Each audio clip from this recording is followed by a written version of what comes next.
Hello and welcome to the news in English live from Mogadishu with me. I am Omar. The top headlines include Somali President meets with his U.S. counterpart Joe Biden in Washington, D.C. Somali military regains control of more strategic areas in central Somalia from Al-Shabaab militants. Somaliland faces political crisis as the regional state delays the presidential election in November. Somali cabinet has approved a new strategy to fight against Al-Shabaab militants. Ethiopian Prime Minister is under increasing pressure to stop the war in Tigray, where Human Rights Watch has already reported a humanitarian crisis and war crimes against the Tigrayan people.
Welcome back to the news in detail. Somali President His Excellency Hassan Sheikh Mohamud has attended a reception on Saturday hosted by the United States of American President Joe Biden in Washington, D.C.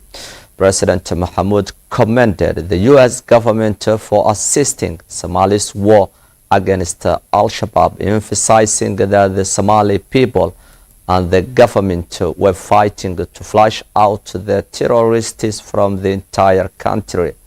He has added new offensive operations against Al-Shabaab in several parts of Somalia required international support. The U.S. is a strategic ally and friend for Somali's development and progress, of whom we look forward to further enhancing our bilateral ties to advance regional peace, said Somali President.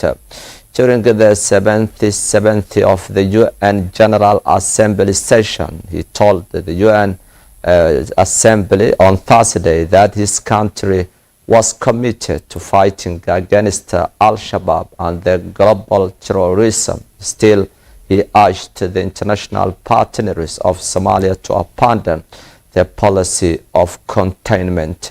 Somali President was credited the recent success of the Somalis military against Al-Shabaab in central Somalia to the grassroots of support from the locals, including militia. Somali forces and local residents have regained the control of more strategic areas in Galgaduud and Hiran region in the past few weeks. Al-Shabaab has on Sunday carried out an explosion at a military training base in southern Mogadishu, killing at least 10 recruits.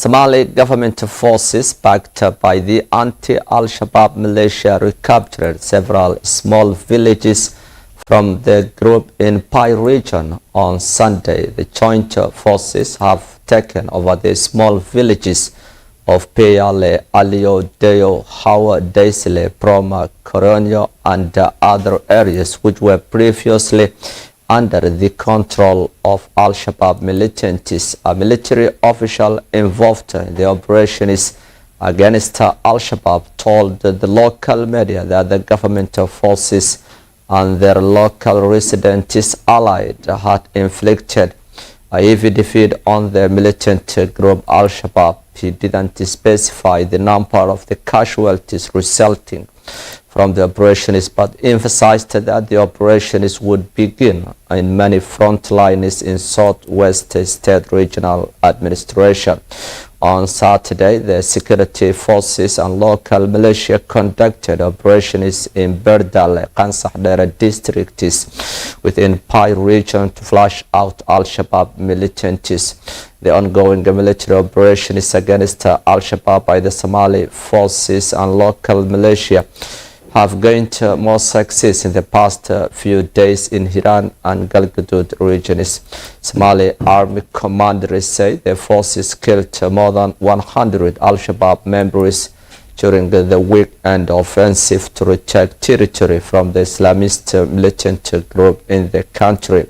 Witnesses say the troops also recaptured 2 villages that Al-Shabaab had held for more than a decade. Senior army commanders in the Hiran region said the fierce fighting between the military and Al-Shabaab began early on Saturday, especially in the villages of Apore, Yosoman. U.S. government conducted airstrike this week on Al-Shabaab positions near Bulaburde in Hiran, killing at least 27 Al-Shabaab members. Somalia has been receiving military assistance from the U.S. in the fight against Al-Shabaab for the past years.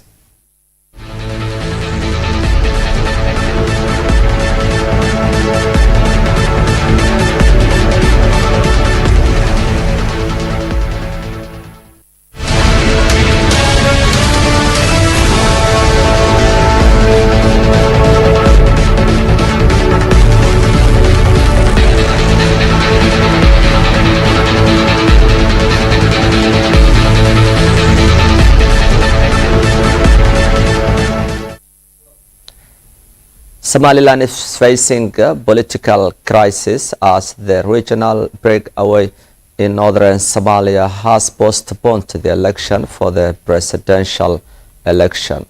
Somaliland's presidential election, due to be held next month, have been delayed for another 1 year. Mose Bihi Abdi was elected as president of the self-proclaimed Republic on the Horn of Africa 5 years ago, and his mandate is due to expire by the end of this year.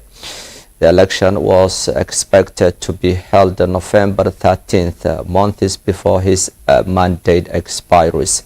But head of the Electoral Commission, Musa Yusuf, said the technical and financial issues meant to the poll could not go ahead. Yusuf told the local news press conference in Hargeisa capital on Saturday that Electoral Commission cannot hold the election next month.